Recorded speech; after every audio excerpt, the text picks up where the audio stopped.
Des réactions diplomatiques aujourd'hui, des réactions parmi les chefs d'État concernés par cette prise d'otages, parce que leurs ressortissants figuraient parmi les otages. Un mot pour vous dire que le Premier ministre britannique David Cameron, qui a été le premier à réagir, il a été assez virulent en regrettant de ne pas avoir été mis au courant à l'avance de l'opération militaire algérienne. David Cameron qui a reporté un discours sur l'Union européenne prévu demain à Amsterdam en raison de cette prise d'otages. Et puis on va aller aux États-Unis, les États-Unis qui sont très inquiets aussi, François. Eux aussi. Jean-Bernard Cadier, vous êtes le correspondant de BFM TV à New York. La Maison-Blanche a dit essayer aujourd'hui d'obtenir des éclaircissements de la part du gouvernement algérien.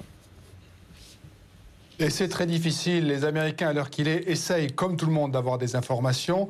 Ils semblent d'ailleurs être un peu en retrait, si ce n'est en retard. On ne sait pas exactement, puisqu'il y a encore quelques minutes, une chaîne de télévision disait que, selon les responsables américains, il y avait toujours, à l'heure qu'il est, des Américains retenus en otage. Il y avait toujours, à l'heure qu'il est, quelques combats sur ce site gazier, selon la chaîne CNN qui citait des responsables américains au Pentagone. Ce qu'on nous dit aussi, c'est que les Américains ont proposé ces dernières heures de l'aide aux Algériens. Et d'ailleurs, le fait que les Américains insistent autant là-dessus, ça dénote une certaine frustration. Nous leur avons proposé de la surveillance aérienne, nous leur avons proposé des troupes terrestres et les Algériens ont refusé. Si on lit cette information entre les lignes, ça veut dire que les Américains reprochent un petit peu aux Algériens d'être peut-être intervenus trop vite, trop fort, alors que dans ce genre de situation, les Américains préconisent plutôt une collecte d'informations électroniques, comme il dit ici, par les drones, par les avions espions, pour éventuellement ensuite négocier, donner l'assaut en dernier ressort. Mais visiblement, ce n'est pas le choix qui a été fait.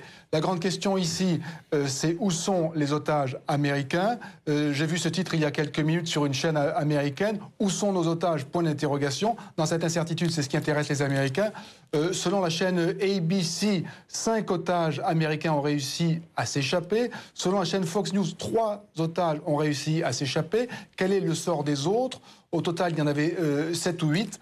Par ailleurs, le département d'État, c'est-à-dire le ministère des Affaires étrangères, a décidé clairement ce soir de renforcer les mesures de sécurité dans toute la région d'Afrique du Nord pour les Américains et pas seulement les diplomates, aussi pour les hommes d'affaires et pour tous les citoyens américains qui sont actuellement en Afrique du Nord. Jean-Bernard Cadier en direct de New York pour BFM TV. La sécurité renforcée autour des entreprises. On va